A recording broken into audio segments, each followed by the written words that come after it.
क्या कर रहा हूं मैं? दर्पण में देख रहा हूं। आप लोग भी प्रतिदिन देखते होंगे, परंतु प्रतिदिन अपना मुख देखने के बाद भी उस पर लिखी एक बड़ी सीख देखना भूल जाते हैं। अब आप कहेंगे कैसी सीख?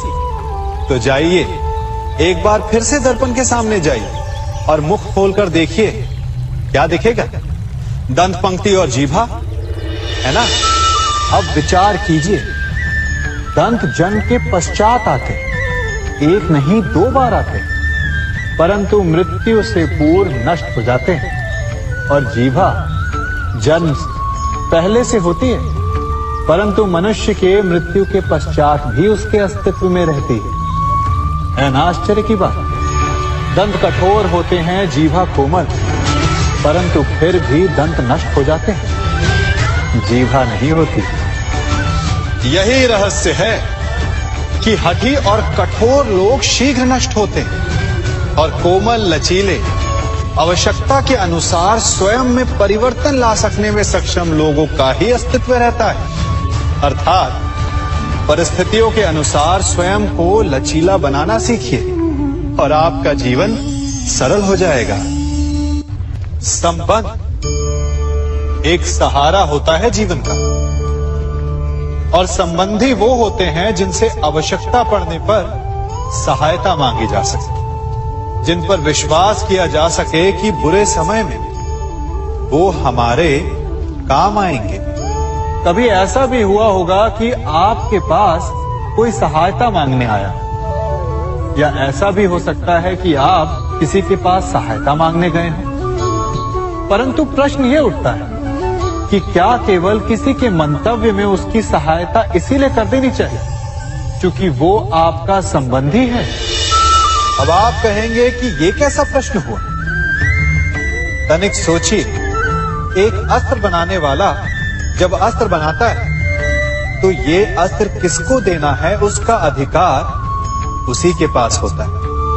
वो चाहे तो ये अस्त्र किसी को भी दे सकता है, वो एक सैनिक को भी दे सकता है या एक डाकू को भी, और यही अस्त्र 2 भिन्न कार्य कर सकती है।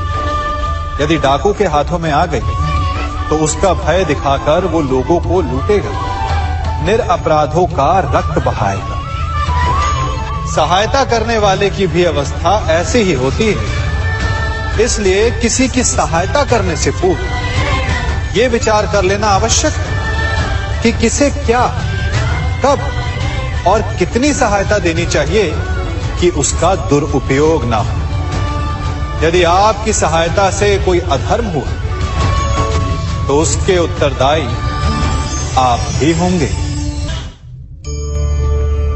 जीवन में कई बार ऐसे अवसर आते हैं कि आप लोगों से मिलने जाते हैं और उनसे कुछ आकांक्षाएं भी रखते हैं, और कई बार जीवन में ऐसे अवसर भी आते हैं कि लोग आपसे मिलने आते हैं। इसलिए अतिथियों का सम्मान करने से पूर्व सदा कुछ बातों को स्मरण रखना आवश्यक होता है। यदि कोई आपके पास मिलने आता है तो उसके 3 कारण हो सकते हैं। पहला कारण होता है भाव, दूसरा अभाव और तीसरा प्रभाव। तो जैसा अतिथि उसको वैसा ही सम्मान दे। यदि आपके पास कोई भाव से आए तो उसे केवल आपका प्रेम चाहिए, आपका सानिध्य चाहिए, और यदि कोई अभाव में आया तो उसकी उतनी सहायता अवश्य करें जितना आप करने में सक्षम हो, परंतु इतनी अधिक भी ना करें कि वो उस सहायता का दुरुपयोग कर बैठे। और यदि कोई प्रभाव में आया तो स्वयं पर अभिमान ना करें, क्योंकि कभी ना कभी जीवन में आप भी भाव, अभाव और प्रभाव के चक्रव्यूह में फंस सकते हैं।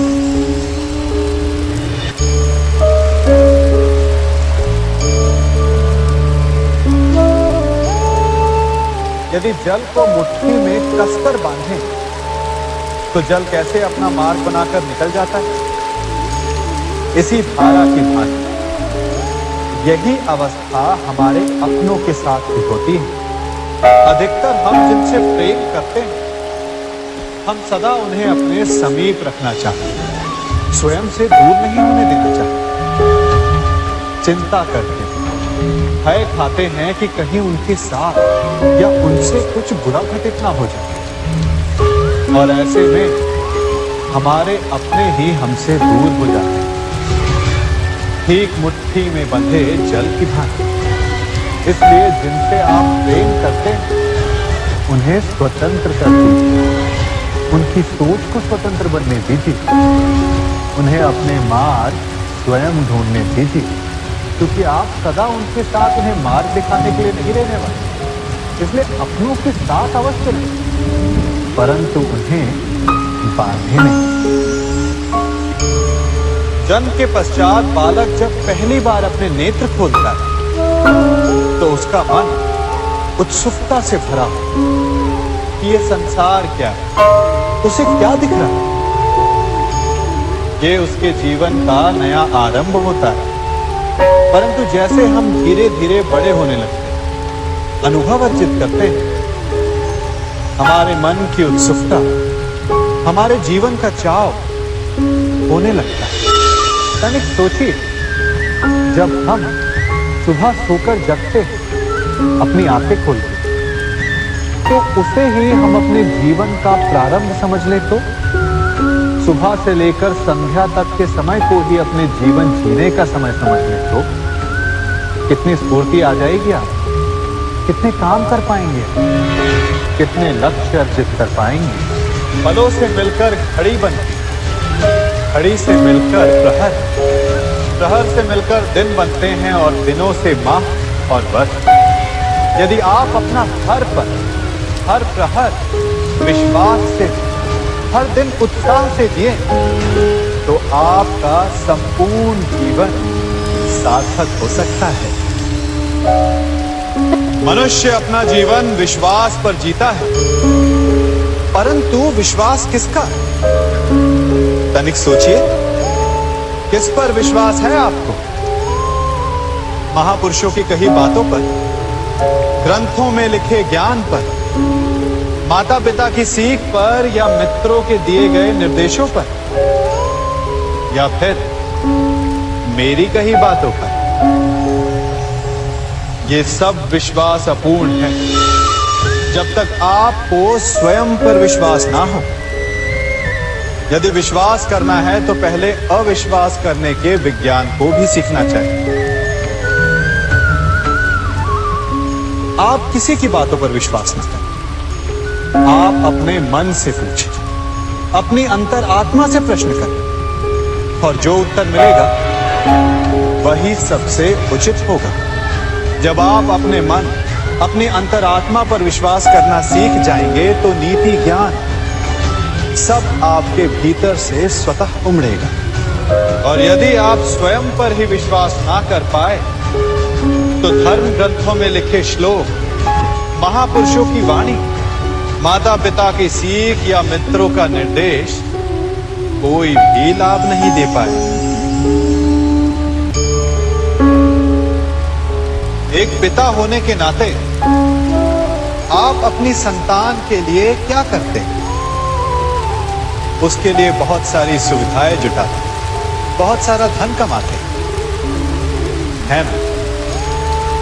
और क्या आपको ऐसा लगता है कि यही उचित है आपकी संतान के लिए? इस पंछी को देख रहे हैं, ये भी संतान को जन्म देता है, उन्हें पालता है, पोसता है, उड़ना सिखाता है और भोजन का प्रबंध भी करना सिखाता है। परंतु उनके बड़े हो जाने के बाद उनके लिए अलग से घोंसला नहीं बनाता। क्यों? क्योंकि यदि इसने संतान को सब कुछ करके दे दिया तो संतान क्या करेगी? वो अपनी संतान को तब तक भोजन कराता है जब तक उसकी संतान स्वयं भोजन का प्रबंध करने में सक्षम नहीं हो जाती।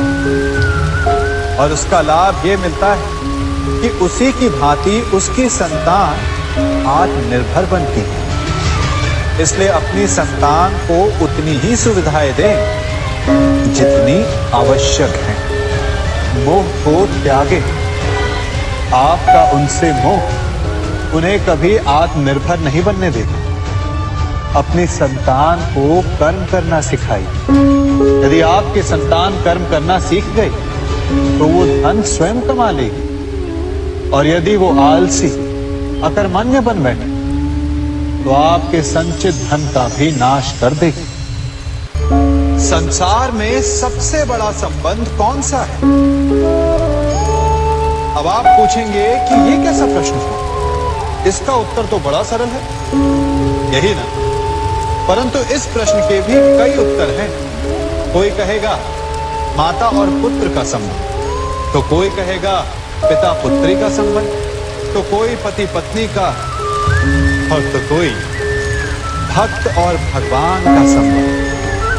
परंतु तनिक गहराई से देखेंगे तो पाएंगे कि ये सारे संबंध या तो जन्म से जुड़े होते हैं, या समाज में बना दिए जाते हैं, या फिर किसी आकांक्षा के चलते बनते हैं। तो सबसे बड़ा संबंध कौन सा होता है? उलझ गए ना? सबसे बड़ा संबंध होता है मित्रता का, क्योंकि मित्र हम स्वयं चुनते हैं, जिसमें ना कोई आकांक्षा होती है, ना ही कोई स्वार्थ छिपा होता है। यदि कुछ होता है तो केवल साथ का आनंद। अपने बीते दिनों को स्मरण कीजिए। जब आप घर से बाहर निकलते होंगे तो सबसे पहले किसका स्मरण होता था? मित्र का। परंतु जैसे जैसे मनुष्य बड़ा होता जाता है, सफल होता जाता है, मित्र छूटते जाते हैं, और फिर वो अपनी आय, अपने जीवन के स्तर के अनुसार मित्रता करने लगता है। उसके मन में ये विचार आ जाता है कि मित्रता बराबरी वालों से ही होनी चाहिए। यही सोच अनुचित है, क्योंकि मित्रता बराबर वालों से नहीं होती। मित्रता हमें बराबर करती है। इसलिए नए मित्र अवश्य बनाइए, परंतु अपने पुराने मित्रों को भूलिएगा मत।